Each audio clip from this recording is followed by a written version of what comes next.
जय हिंद साथियों, स्वागत है आपका एक बार फिर से इस नई वीडियो में। दोस्तों, आज की इस वीडियो में हम बात करेंगे कि जो दो मेन वैकेंसी हैं एक्स-सर्विसमैन के लिए, यानी कि बैंक क्लर्क और एसएससी सीजीएल, इन दोनों में से एक्स-सर्विसमैन के लिए कौन सी वैकेंसी ज़्यादा बेहतर है। इन वैकेंसीज़ के बाकी चीज़ों को इस वीडियो के माध्यम से डिस्कस करेंगे। दोस्तों, सैनिकों से जुड़ी सारी खबरों को जानने के लिए सब्सक्राइब का बटन दबाएँ और बेल आइकन को प्रेस करके ऑल का बटन दबाएँ ताकि सारी लेटेस्ट जानकारी आपको मिले सबसे पहले। तो चलिए शुरू करते हैं वीडियो। तो दोस्तों, जैसे मैंने बताया, ये दोनों वैकेंसी हैं, काफ़ी पॉपुलर वैकेंसी हैं एक्स-सर्विसमैन के लिए। और जो एक्स-सर्विसमैन रिटायर होते हैं हर साल, उनका ये फर्स्ट टारगेट होता है या तो वो बैंकिंग जॉब में जाएं या फिर एसएससी सीजीएल के जॉब में जाएं।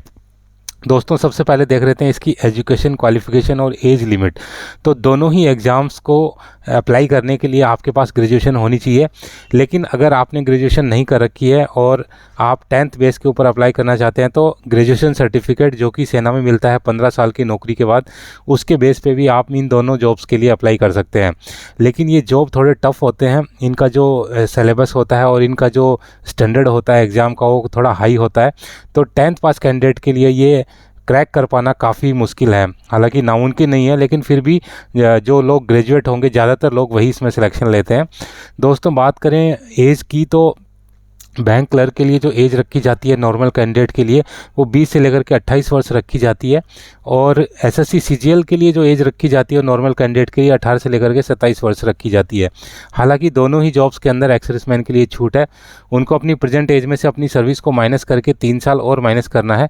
तो लगभग सारे जो एक्स-सर्विसमैन हैं वो इसके लिए एलिजिबल हो जाते हैं, क्योंकि जो मैक्सिमम एज है वो 50 साल रखी गई है। तो 50 साल तक एक्स-सर्विसमैन इसमें अप्लाई कर सकते हैं, चाहे वो बैंकिंग का जॉब हो, चाहे वो सीजीएल का जॉब हो। दोस्तों, इसके बाद बात कर लेते हैं पोस्ट के बारे में कि कौन कौन सी पोस्ट हैं। तो बेसिकली जो बैंक के अंदर जो पोस्ट होती है वो क्लर्क की ही पोस्ट होती है, लेकिन उसको अलग अलग नाम से पुकारा जाता है। जैसे कोई इसको जूनियर एसोसिएट भी बोल देते हैं, ऑफिस असिस्टेंट भी बोल देते हैं, एसोसिएट भी बोल देते हैं, क्लर्क भी बोल देते हैं। तो ये सारी चीज़ें अपन अलग अलग, आपने देखा होगा कि आरआरबी में इसको अलग नाम दिया जाता है ऑफिस असिस्टेंट का, इसी तरह एसबीआई में जैसे जूनियर एसोसिएट का नाम दिया जाता है। लेकिन बेसिकली ये सारी एक ही चीज़ है, आपको बैंक में जाके क्लर्क का ही काम करना है। उसके बाद बात कर लेते हैं एसएससी सीजीएल की। यहाँ पर जो पोस्ट हैं ग्रुप सी की पोस्ट हैं, केवल उन्हीं के अंदर एक्स-सर्विसमैन का कोटा होता है। इसमें ग्रुप बी की वैकेंसी भी निकलती हैं, लेकिन एक्स-सर्विसमैन का कोटा सिर्फ ग्रुप सी में होता है। तो उसकी जो मेन पोस्ट है उसमें कई डिपार्टमेंट्स के अंदर ऑडिटर, उसके बाद accountant, tax assistant, tax inspector, तो इस टाइप की पोस्ट होती हैं। इनमें पोस्ट वाइज काम आपका अलग अलग होता है। जैसे आपका किसी डिपार्टमेंट के अंदर ऑडिटर में सिलेक्शन हुआ है, तो उस डिपार्टमेंट के ऑडिट संबंधी काम आपका रहेगा। इसी प्रकार से अगर टैक्स असिस्टेंट या टैक्स इंस्पेक्टर का आपका जॉब है, तो आपका जो वर्क प्रोफाइल है वो दूसरा होगा। दोस्तों, अभी बात कर लेते हैं एग्ज़ाम्स के सिलेबस की। जो दोनों ही पोस्ट के लिए जो एग्ज़ाम का सिलेबस है वो लगभग सेम ही है। तो यही कारण है कि जो लोग बैंकिंग की तैयारी करते हैं वही एसएससी सीजीएल का एग्ज़ाम दे सकते हैं और एसएससी सीजीएल वाले बैंकिंग का एग्ज़ाम दे सकते हैं। आपने देखा होगा कि जो कोचिंग्स जो करवाते हैं बाहर, ऑनलाइन या ऑफलाइन, वो भी जो दोनों एग्ज़ाम्स की तैयारी एक साथ ही करवाते हैं। आपने देखा होगा कि बैंकिंग की कोचिंग के साथ ही उसमें एसएससी सीजीएल की कोचिंग भी होती होगी। तो यहाँ पर जो सिलेबस आपका आता है, इसमें reasoning, math, general awareness, English और कंप्यूटर अवेयरनेस, और सेम सिलेबस आपको सीजीएल में देखने को मिल जाएगा। फ़र्क सिर्फ इतना ही है कि बैंकिंग में आपको टाइपिंग का एग्ज़ाम नहीं देना पड़ता है और एसएससी सीजीएल में आपको टाइपिंग का एग्ज़ाम देना पड़ता है। तो जो लोग टाइपिंग में अनकंफर्टेबल हैं, उनके लिए फिर बैंकिंग क्या है, ज़्यादा बढ़िया ऑप्शन है। तो टाइपिंग में आपको ठीक ठाक आनी चाहिए, लगभग 35 वर्ड पर मिनट की स्पीड इसमें मांगी जाती है एसएससी सीजीएल के एग्ज़ाम में। दोस्तों, इसके एग्ज़ाम्स और वैकेंसी की बात करें तो यहाँ पर जो बैंक क्लर्क का एग्ज़ाम होता है वो साल में 4 बार होता है और आपको 4 मौके मिलते हैं एग्ज़ाम देने के लिए, जिसमें कि एसबीआई की वैकेंसी अलग निकलती है। आईबीपीएस, जो एसबीआई के अलावा जितने भी सरकारी बैंक हैं वो सारे आईबीपीएस के अंडर आते हैं, तो उनकी वैकेंसी साल में अलग निकलती है। और आईबीपीएस ही आरआरबी के जो एग्ज़ाम है, अपने ग्रामीण बैंक के जो एग्ज़ाम है वो कंडक्ट कराता है, तो उसकी वैकेंसी भी आईबीपीएस के थ्रू ही निकलती है। और आरबीआई, जो कि रिजर्व बैंक ऑफ इंडिया है, इसकी वैकेंसी भी साल में एक बार निकलती है। तो 4 बार आप सरकारी बैंकों के एग्ज़ाम आप इसमें फेस कर सकते हैं। जबकि एसएससी जो सीजीएल है उसका जो साल में एक बार ही एग्ज़ाम निकलता है और इसका जो नोटिफिकेशन है लगभग जून या जुलाई के आसपास इसमें निकलता है। अगर वैकेंसी की बात करें तो एसएससी सीजीएल में लास्ट ईयर जो वैकेंसी निकली थी लगभग 18,000 के आसपास इसमें वैकेंसी निकली थी। बैंकों में भी अगर टोटल हम वैकेंसी लगाएं सारे बैंकों को मिला के, तो आप ये लगभग इतनी ही फिगर, लगभग 15 से 20 हज़ार वैकेंसी हर साल इसमें निकलती है। दोस्तों, अभी बात कर लेते हैं सैलरी की। तो सैलरी अगर आप बैंक में लगते हैं, बैंक क्लर्क लगते हैं, तो वहाँ पर आपको पे प्रोटेक्शन मिलेगा, यानी कि जो सैलरी आप सेना से छोड़ के आए हैं आपको उससे ऊपर ही आपका जो फिटमेंट है वो किया जाएगा। तो यहाँ पर जो बेसिक सैलरी है लगभग अगर आपने 15 साल नौकरी की है तो कम से कम आपकी 60 से 70 हज़ार के बीच होगी, डिपेंडिंग अपॉन कि कई लोग हैं वो काफ़ी अच्छे रैंक से आते हैं, एक्स ग्रुप से आते हैं या जेसीओस की रैंक लेके आते हैं, तो उनका जो बेसिक होता है ऑलरेडी काफ़ी बढ़िया रहता है सेना के अंदर, तो उनका जो फिटमेंट होगा जाहिर सी बात है कि वो ज़्यादा होगा। और जो कम रैंक से आते हैं उनका जो फिक्सेशन होता है वो कम पे ही होता है, लेकिन आप मान के चलिए कि कम से कम जो आपका फिक्सेशन, अगर आप किसी भी रैंक से आए, अगर आपने 15 साल सेना में नौकरी की है तो आपका बैंक के अंदर लगभग 60 हज़ार से ऊपर ही पे प्रोटेक्शन होगा। वहीं पर बात करें एसएससी सीजीएल की, तो इसकी जो ग्रुप सी की लगभग पोस्टें होती हैं पे लेवल 5 में कवर होती हैं, जिसका कि बेसिक 25,500 से 81,100 होता है।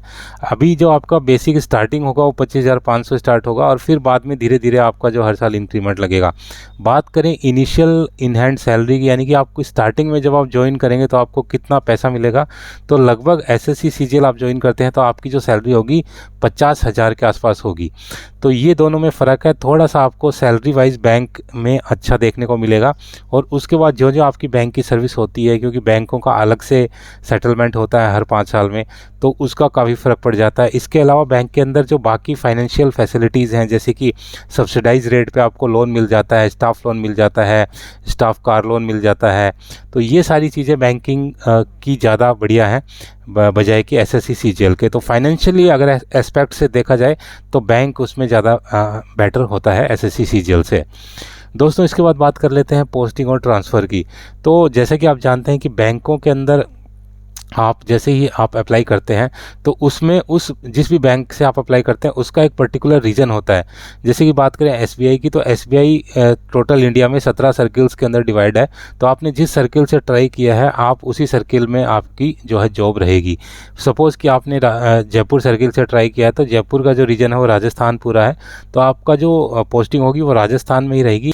लेकिन एसएससी सीजीएल क्योंकि ऑल इंडिया का एग्ज़ाम है और पूरे इंडिया में कहीं भी पोस्टिंग आ सकती है, तो वहाँ पर आपका जो मेरिट है वो काफ़ी मायने रखता है। अगर आपका मेरिट अच्छा है तो ही आपको अपनी मनपसंद जगह के ऊपर पोस्टिंग मिलेगी।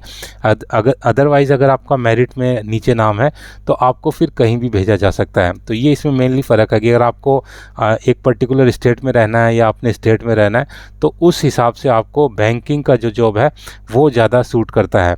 और ऐसा नहीं है कि एसएससी सीजीएल में स्टेट मिल नहीं सकता, इसमें भी स्टेट मिल जाता है, बट उसके लिए आपकी जो मेरिट है वो सही होनी चाहिए, अच्छी होनी चाहिए।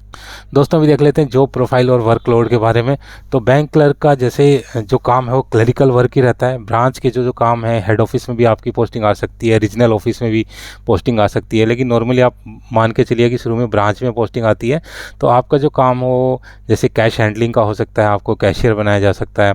इसके अलावा मिसलेनियस काम रहते हैं जैसे इंटरनेट बैंकिंग का, चेक्स की क्लियरिंग का, और बिल वगैरह जो होते हैं जो ब्रांच के अंदर वो सारा करने का, अकाउंट ओपन करने का, डिजिटल जो बैंकिंग है उससे रिलेटेड काम हो सकता है, लोन से रिलेटेड काम आपका हो सकता है। तो ये सारे काम आपको बैंक क्लर्क के रूप में करने पड़ सकते हैं। वर्कलोड की बात करें तो बैंकों के अंदर in compare to SSC CGL workload काफ़ी हाई रहता है, क्योंकि ब्रांचेस के अंदर काम रहता है। और अगर आप अपना रीजनल ऑफिस में या हेड ऑफिस में भी रहते हैं तो वहाँ पर आपका काम जो है ठीक ठाक रहता है। अगर बात करें एसएससी सीजीएल की, तो यहाँ पर इनका जो वर्क प्रोफाइल है वो आपका जो जिस डिपार्टमेंट में आपकी पोस्टिंग हुई है उसके हिसाब से रहता है। इनके अगर कंपेयर करें बैंक से तो इनका जो काम होता है वो ज़्यादा भारी काम नहीं होता है, बैंक से काफ़ी इजी काम इनका रहता है। वर्क प्रेशर काफ़ी लो रहता है, कोई अलग से इनके ऊपर रिस्पॉन्सिबिलिटी ज़्यादा नहीं रहती है।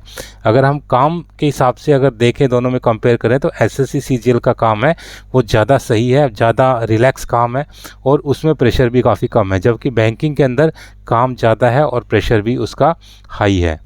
दोस्तों बात करें promotion as a ex serviceman की, एक्स सर्विसमैन के पॉइंट ऑफ व्यू से आज हम यहाँ पर बात कर रहे हैं। तो एक्स सर्विसमैन के पॉइंट ऑफ व्यू से जो प्रमोशन है वो बैंक में काफ़ी लो है। बहुत सारे जो एक्सर्विसमैन है वो प्रमोशन नहीं लेते हैं। इसका कारण मैंने पिछले वीडियोज़ में भी काफ़ी बता चुका हूँ, क्योंकि ऑलरेडी उनका पे प्रोटेक्शन मिल जाता है और वो एक काफ़ी लंबे समय सेना में करने के बाद वो कोशिश करते हैं कि मैं घर के पास ही रहूँ, और जैसे वो प्रमोशन लेते हैं उनको घर से बाहर जाना पड़ता है, इसलिए वो प्रमोशन नहीं लेते हैं। जबकि एसएससी सीजीएल के अंदर जो वर्क प्रेशर है वो ज़्यादा नहीं है, तो प्रमोशन की जो रेट है वो हाई रहती है। जो भी एक्सर्विसमैन है वो प्रमोशन पसंद करते हैं, बशर्ते कि उनको एक जगह से दूसरी जगह जाने में दिक्कत ना हो। ये थी सारी जानकारी। उम्मीद है कि आपको एसएससी सीजीएल और बैंक क्लर्क के बारे में जो भी कन्फ्यूजन थी वो दूर हुई होगी। समझ में आया होगा कि आपको कौन से जॉब में किस प्रकार की फैसिलिटीज़ उसमें मिलती हैं। तो दोस्तों ये थी सारी जानकारी। इसी के साथ ही वीडियो समाप्त करता हूँ। उम्मीद है कि वीडियो आपको पसंद आया होगा। वीडियो अगर पसंद आए तो लाइक, शेयर एंड सब्सक्राइब करना ना भूलें, और बने रहें मेरे साथ इसी प्रकार के इंटरेस्टिंग वीडियोज़ के लिए। वीडियो में बने रहने के लिए आप सभी का धन्यवाद। जय हिंद।